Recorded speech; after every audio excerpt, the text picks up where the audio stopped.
Hey guys, how's it going? Night Owl here. Welcome back to my Hoot Crew. Today we are going to be talking about boundaries.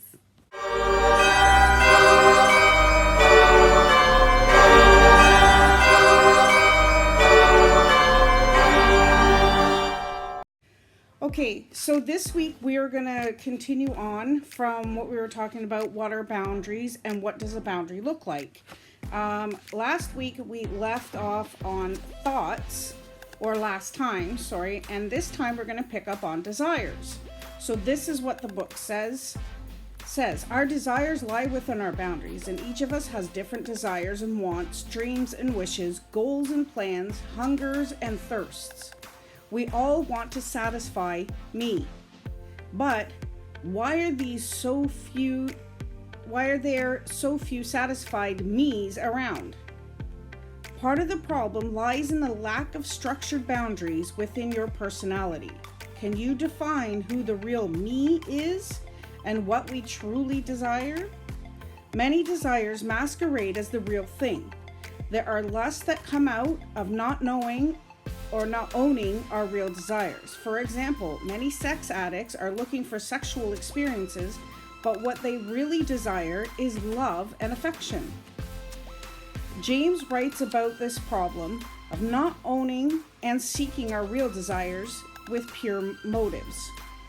You desire but do not have. Sorry, I stutter a bit, just to warn you. So you desire but do not have, so you kill. You covet, but you cannot get what you want, so you quarrel and fight. You do not have because you do not ask God. When you ask, you do not receive because you ask with the wrong motives, that you may spend what you get on your pleasures. And that is in James chapter 4, verse 2-3. So we often do not actively seek our desires from God, and those desires are mixed up with the things we do not really need. God is truly interested in our desires. He made them. Consider the following. You have granted him his heart's desire and have not withheld the request of his lips. You came to greet him with rich blessings and placed a crown of pure gold on his head. That's in Psalms 21, verses 2-3. And take delight in the Lord, and he will give you the desires of your heart. Psalms 37, verse 4. And he fulfills the desires of those who fear him. Psalms 145:19. God loves to give gifts to his children, but he is a wise parent. He wants to make sure his gifts are right for us. To know what to ask for, we have to be in touch with who we really are and our real motives. If we are wanting something to feed our pride or to enhance our ego, it is doubtful that God is interested in giving this to us. But if it would be good for us, he is very interested. So we are commanded to play an active role in seeking our desires. In Philippians chapter 2, verses 12-13, Ecclesiastes 11, verse 9, and Matthew chapter 7, verses 7-11, we need to own our desires and pursue them to find fulfillment in life. The desire accomplished is sweet to the soul, which is in Proverbs 13, verse 19. But it sure is a lot of work. Yes, and I will say the desires of our heart sometimes is a lot of work. And we have to think about it, because when we go to a grocery store and you go hungry, you don't get what you really desire or what you really need. You just get a whole ton of stuff and you just throw it in the cart going, yeah, this would be nice, this would be nice, this is nice. So we end up spending hundreds of dollars on stuff we don't really need. And then the stuff that we really need, we should have gotten instead. And we realize it after. So that's why they always say, don't go to the grocery store hungry, because you're going to get a bunch of stuff you don't need. And stuff like that. Or just going out with friends and stuff like that. Sometimes we order things we don't need and order stuff we want, but not what we necessarily need. Like you go to McDonald's. I get a salad. and I get chicken and everything on it. I get the Mighty Caesar salad. But, you know, a lot of people would rather go for that great big Angus burger just because it's big and juicy. But it's not necessarily healthy for you. So in the things of the ways of the world, we're praying for all these things. But is that what we really need? Is that what we really want? We want peace in the world, but we're not willing to work for it. So the next part is love. Our ability to give and respond to love is our greatest gift. The heart that God has fashioned in his image in the center of our being.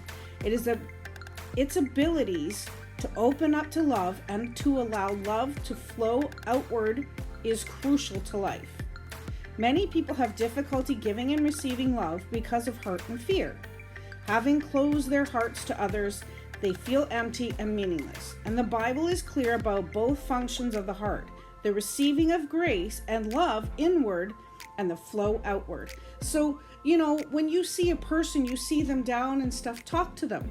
Open up to them, help them to open up to you. Be gentle, be kind. That is showing love to them, and in turn, they will be able to respect you and show love back to you, just in a way of being kind and positive and you know, encouraging. Listen to how the Bible tells us how we should love. Love the Lord your God with all your heart and with all your soul and with all your mind. Love thy neighbor as yourself, which is in Matthew 22, verses 37 and verse 39. And how we should receive love.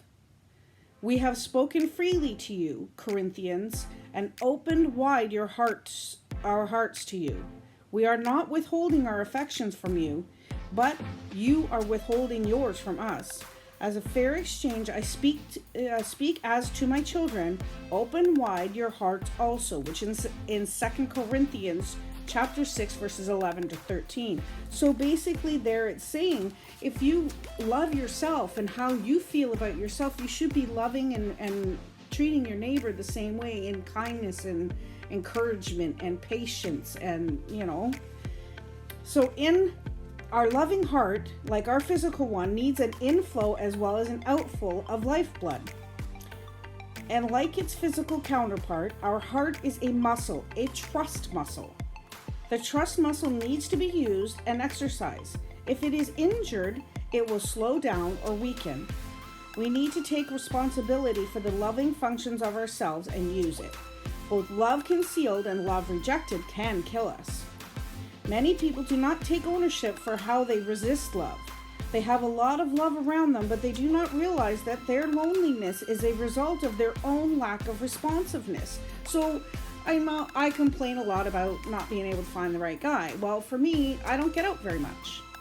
So it's hard for me to do that. So if I don't get out and do stuff, how am I going to meet anybody? So it's basically the same thing. If you're not going to get out there and do something, you're not going to get that love back. You're going to shelter yourself. So, many people, So often they will say, others' love cannot get in. This statement negates their responsibility to respond. We maneuver subtly to avoid responsibility in love, and we need to claim our hearts as our property and work on our weaknesses in that area. It will open life up to us. We need to take responsibility for all of the above areas in our souls. These lie within our boundaries. But taking care of what lies within our boundaries isn't easy. Neither is allowing other people to take care of what lies within their boundaries. Setting boundaries and maintaining them is hard work. But as you'll see in the next chapter, boundary problems take some very recognizable shapes. And we will get to that next week, so I'm going to go into the workbook. So if you ever get a chance to go to your Christian bookstore or even look online for this book, it's called Boundaries. It's by Dr. Henry Cloud and Dr. John Townsend. And you can get the workbook and the reading book, so you can follow along with my videos or just on your own. So I'm going to leave you with these questions to question yourself with and think about, maybe gives you some food for thought. So we'll go with the desires part that says each of us has different desires and wants, dreams and wishes, goals, plans, hungers and thirsts. So one reason is that we lack internal structure that boundaries provide to enable us to define and then take the specific steps necessary to reach our goals. Furthermore, we often do not actively seek our desires from God. So look up Ecclesiastes chapter 11 verse 9, Matthew 7 verses 7 to 11, Philippians chapter 2 verses 12 to 13, James 4 verses 2 to 3. Yet it is truly interesting in our desires. He made them, and he fulfills the desires of those who fear him, which you can look up Psalm 145 verse 19, and you can see also Psalm 21 verses 2 to 3, 37 verse 4. And here are a couple of questions for you to check on. When have you experienced the fulfillment of a God-given desire? So it's something that you know that you really you needed to get bills paid, or the money wasn't coming in and you prayed about a job or something like that. When did God make that happen for you? Be specific about the circumstances and your feelings. So really think hard about it. Another question is, what desires are you currently pursuing that your Heavenly Father, wise parent that he is probably not interested in giving you? Like winning the lottery and stuff like that. So consider the desires, dreams, and goals that you are currently pursuing. Make them the focus of some prayer time, asking God to refine your ideas and redirect you where necessary. And about the love part, here's a couple of questions for the love part. Why might you have difficulty giving and or receiving love? So that's something I have a hard time with. So I really need to do this part myself. I need to look inside myself and realize, what is it? What kind of wall have I built to prevent me from finding love or from someone loving me? Our heart, like our physical one, needs an inflow as well as an outflow of lifeblood, which is Matthew 22 verse 37, verse 39, and 2 Corinthians chapter 6 verse 11 to 13. So here's another good question. How healthy is the inflow in your life? What healthy, good, godly relationships nurture you? So I'll leave you with that. And those are the things you really need to think about. It's hard to think about and hard to look into ourselves to see these things.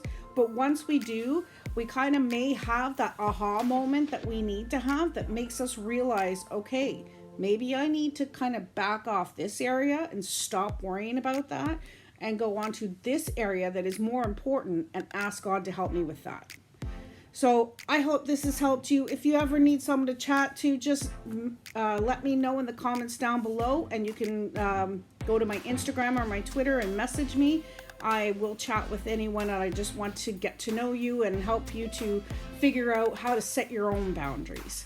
So take care. God bless. Love y'all. Bye.